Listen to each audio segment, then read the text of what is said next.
హెచ్చరిక, దైవజనుని హెచ్చరిక. ఏ ప్రసంగికుడైనా కరెక్టా కాదా అని మీరు తెలుసుకోవాలంటే దేవుని రాజ్యాన్ని గురించి, యేసుక్రీస్తు నామమును గురించి ఎన్ని మాటలు వారి ప్రసంగాల్లో ఉన్నాయో నోట్ చేసుకొని చూడండి. ఒక్కసారి కూడా లేకపోతే, లేక 1-2 సార్లు ఉండి మిగిలినంత చెత్త ఉంటే అది సరైన బోధ కాదు. దేవుని రాజ్యమును గురించి, భూలోక రాజ్యాన్ని గురించే మాట్లాడుతున్నారు పాస్టర్ గారులు. ఆశగా వింటున్నారు భూజనులందరూ. భూరాజ్యాన్ని గురించినవంటే ఏంటి? ఈ భూమిలో మీకు ఇల్లులు ఇస్తాడు, మీకు కార్లు ఇస్తాడు, మీకు ఉద్యోగాలు ఇస్తాడు. ఏ రాజ్యం ఇది? ఏ రాజ్యంలో? ఈ రాజ్యంలో మీరు గొప్పవాళ్ళు అవుతారు, ఈ రాజ్యంలో మీరు ఆశీర్వదించబడతారు అని అన్నీ భూ సంబంధమైన వాటినే మాట్లాడుతుంటే అది యేసుక్రీస్తు బోధ కాదు. యేసు ప్రభువు బోధించినప్పుడు, నోరు తెరిచి బోధిస్తున్నప్పుడు ఆయన పరసంబంధమైన విషయాలు బోధించేవాడు. భూలోకంలో పరలోకాన్ని సంతోషం కలుగజేసే రీతిగా ఎలా బ్రతకాలి అని నేర్పించేవాడు. పరలోకమందున్న తండ్రి ఆనందించినట్లుగా భూలోకంలో ఉన్న జనులమైన మనం ఆయన్ని ఎలాగూ సంతోష పెట్టాలి, ఆయన ఎదుట ఎలా జీవించాలి అన్న విషయాలు నేర్పించేవాడు. హృదయ శుద్ధిని గురించి బోధించేవాడు, ప్రేమను గురించి వివరించేవాడు, క్షమాపణ హృదయం కలిగి ఉండాలని హెచ్చరించేవాడు, పాపమునకు చోటివ్వకూడదన్న విషయం బోధించేవాడు. దేవుని రాజ్యాన్ని గురించి, ఇది శాశ్వతమైన రాజ్యం కాదు, శాశ్వతమైన రాజ్యం ఒకటి ఉన్నది, మరణించిన తరువాత జీవితం ఉన్నది. ఈ రోజున అనేక మంది బోధకుల్లోనండి మీరు ఆ ఓల్డ్ ప్రీచర్స్ని వింటే నరకము పరలోకం అనే మాట లేకుండా ప్రసంగం ముగించేవారు కాదు. ఈరోజు నరకము పరలోకం అనే మాట ఎత్తకుండా ముగించేస్తున్నారు ప్రసంగం. ఏంటండి, మనం జీవించే జీవితం, నరుని ఆయుష్ 70 సంవత్సరాలు, అధిక బలం ఉంటే 80 సంవత్సరాలు. అది మోషే రాశాడండి. ఆయన 120 సంవత్సరాలు బతికాడు. ఆ కీర్తన మోషే రాసిన కీర్తన గ్రంథంలో ఉంది, కానీ 90వ కీర్తన మోషే రాసిన కీర్తన పైన ఉంటుంది. మోషే రాశాడు. మోషే కాలంలో అది చెప్పింది. ఇప్పుడు నరుని ఆయుష్ 40 సంవత్సరాలు, బీపీ షుగర్లు చెక్ చేసుకుంటే, మాత్రలు వేసుకుంటే 50 సంవత్సరాలు. ఇంకా కొన్ని రోజులు ఉంటే నరుని ఆయుష్ 20 సంవత్సరాలు అని కూడా రాబోతుంది. 20 సంవత్సరాలు కూడా బతకలేక ఎంతోమంది యవనస్తులు ఇవాళ ఆత్మహత్యలు చేసుకొని చచ్చిపోతున్నారు. టీనేజర్స్ చచ్చిపోతున్నారు. టీనేజర్స్ డిప్రెషన్కి, ఓల్డ్ ఏజ్లో ముసలోళ్ళు ఒకలా కృంగిపోయేవారు ఆ రోజుల్లో. ఏంటంటే మమ్మల్ని ఆదరించేవాళ్ళు లేరు, పట్టించుకునేవాళ్ళు లేరు, నడవలేకపోతున్నారని దిగులు పడి మంచం పట్టేవారు. ఈ డిప్రెషన్ మాటలన్నీ అప్పుడు లేవు. బెగ్గ పెట్టుకునేవారు అనేవాళ్ళు.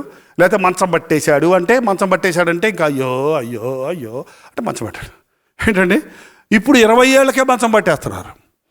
ఏంటంటే 20 ఏళ్ళు, 25 ఏళ్ళకే డిప్రెషన్ యవ్వనస్తుల్ని రూల్ చేస్తుంది. ఏంటంటే ఒక విధమైన నిరుత్సాహం, ఒక విధమైన వ్యతిరేకత, negative thoughts, fearful thoughts, suspense అంతా అయోమయమైన ఆలోచనలతో నిండిపోయి ఉంటున్నారు.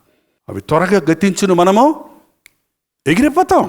ఏవండి, నరుని ఆయుష్ దుఃఖము, అవి దుఃఖము ఆయాసమే, అవి కూడా సంతోషమైందేం కాదు. మన మానవ జీవితంలో జీవించే జీవితం ఉరుకులు పరుగులు, ఆయాసం, ప్రయాస, కష్టపడాలి, సంపాదించాలి, తినాలి, వండుకోవాలి, పడుకోవాలి, లేవాలి, ఉతుక్కోవాలి. అబ్బాబ్బాబ్బాబ్బాబ్బాబ్బా, ఏంటండి మీరు ఉతుక్కోరా? బట్టలు ఉతుక్కోరా? మొన్నే కదా ఉతికారంటారు, మళ్ళీ మూటలు ఉంటాయి ఇంటనట. కొంతమందికి ఇళ్ళల్లో వేలాడుతూనే ఉంటాయి, ఎప్పుడు చూసినా గమ్మగమ్మలు ఆడుకుంటూ. అందులో సమ్మర్ కదా ఇప్పుడు. ఎంత ప్రయాస, ఒక ఇల్లాలకు ఎంత ఆయాసపడుతుంటుంది పాపం. బతుకునంత కడుగటమో, తొడవటమో, వండటమో, పెట్టటమో. విసుగు పట్టదమ్మా మీకు? విసుగు పట్టదా? పరలోకి వెళ్దాం రండి, అక్కడేమో వంట పని లేదమ్మా, కిచెన్ లేదు, టాయిలెట్ లేదు. ఎంత బాగుంటుంది చూడండి ఇల్లు. ఆ రాజ్యం గురించి ఆలోచిస్తుంటేనే ఒకలాంటి సంతోషం అంటుంది. మన పౌరస్థితి పరలోకమందు ఉంది. మనం ఈ లోకంలో యాత్రికులుగా, ప్రయాణికులుగా ఉన్నాం. ఈ కాస్త ప్రయాస, ఈ కాస్త కష్టాలు లెక్క చేయొద్దు. గురి ఏ పట్టణమునకు దేవుడు శిల్పియు నిర్మాణకుడు ఉన్నాడో ఆ పట్టణం మీద గురి పెడదాం. అబ్రహాము ధనవంతుడైనప్పటికీ ధనం మీద మనసు పెట్టలేదు. గుడారంలో నివసించి పరలోకం మీద గురి పెట్టుకున్నాడు. ఆయన సంతానం విశ్వాసులం అన్నప్పుడు మనం అటువంటి వ్యక్తిగా అది మనం కనీసం చెప్పుకుంటే, వింటుంటే కనీసం ఆశ కలుగుద్ది. కానీ ఎంతసేపు భూ సంబంధమైన వాటి మీదే మనసు పెట్టుకుంటాం. ఫిలిప్పు వెళ్ళాడు, దేవుడి రాజ్యాన్ని గురించి ప్రకటించారు. యేసుక్రీస్తు నామములో, యేసుక్రీస్తు నామము అన్ని నామముల కంటే ఉన్నతమైన నామముగా ఉన్నది. ఆకాశము కింద భూమి కింద మరొక నామము లేదు. ప్రతి మోకాలు ఆయన నామంలో వంగాలి, ప్రతి నాలుక ఆయనే ప్రభు అని ఒప్పుకోవాలి. యేసుక్రీస్తు నామాన్ని ఎంత బోధిస్తున్నాం, ఆయన నామంలో ఉన్న శక్తిని ఎంత జుర్రుకుంటున్నాం, ఆయన నామంలో ఉన్న ప్రత్యేకతను ఎంత గుర్తిస్తున్నాం.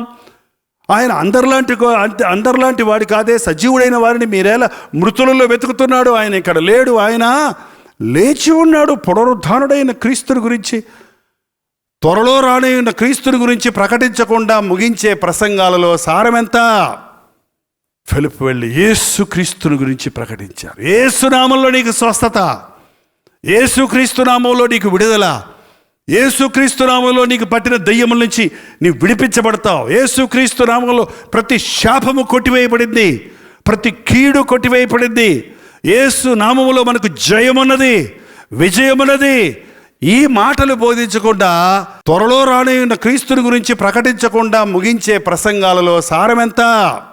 దయచేసి పాస్టర్ల మీద ఆధారపడకండి, సేవకుల మీద ఆధారపడకండి. సేవకులు సలహాలు తీసుకోండి, సేవకులు ఇచ్చే వాక్యాన్ని వినండి, వాళ్ళు చెప్పిందంతా వినండి, ఆ చెప్పినట్టు చెయ్యండి, వాళ్ళు చేసినట్టు చేయకండి.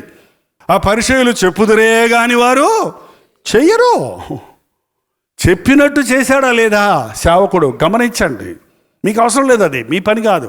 దేవుని సేవకులు తప్పు చేస్తే దేవుడు చూసుకుంటాడు వాళ్ళని, మన పని కాదు. సేవకుల జోలికి మనం వెళ్ళొద్దు. నీ చేత అభిషేకించబడిన వాడిని నేను ముట్టను. ఏంటండి, తప్పుంటే దేవుని సేవకుని దేవుడు దిద్దుకుంటాడు, మనకు అవసరంలా. కానీ మనం వారి అడుగుజాడల్లో నడవద్దు. మనం దేవుని వాక్యాన్ని పట్టుకుందాం, దేవుడి వాక్యం చెప్పినట్టు విందాం. ప్రార్థన. పరిశుద్ధుడా, ప్రేమగల తండ్రి, ఒక్కసారి మమ్మల్ని చూడు నాయన. యేసు నామములో ఉన్న శక్తిని గురించి ఈ రాత్రి మరింతగా మేము గ్రహించుకోవడానికి సహాయం చేయి. నా నామములో ఏమడిగినా ఇస్తానన్నావు గనుక ప్రతిసారి మాకు సమస్య కలిగినప్పుడు, ప్రతిసారి మాకు వ్యాధులు కలిగినప్పుడు, ప్రతిసారి మాకు కష్టములు కలిగినప్పుడు, ప్రతిసారి మేము దోషములు చేసినప్పుడు మోకరించి నీ నామములో ప్రార్థించే శక్తిని నీ బిడ్డలకు దయచేయి నాయన. ప్రార్థించే శక్తిని దయచేయి నాయన. నీతో సహవాసము కలిగిన భక్తి మాకు దయచేయి నాయన. శక్తినిచ్చే భక్తి మాకు దయచేయి నాయన. మూఢ భక్తి నుంచి మమ్మల్ని విడిపించు నాయన. ఆచార భక్తి నుంచి మమ్మల్ని విడిపించు నాయన. అంతరంగాన్ని శుద్ధి చేయగలిగిన భక్తిని మాకు దయచేయి. విశ్వాసము మాకు దయచేయి. హృదయ శుద్ధిని మాకు దయచేయి. అద్భుత కార్యాలు మా ద్వారా నీ నామాన్ని మహిమపరచినట్లు జరిగించుకొనుము నాయన. నీ పాత్రలుగా మమ్మల్ని వాడుకొని మా చుట్టూ నశించిపోతున్న వారికి మమ్మల్ని ఆశీర్వాదకరముగా చేయము తండ్రి. యేసుక్రీస్తు నామములో అడుగుచున్నాము తండ్రి. ఆమేన్, ఆమేన్, ఆమేన్.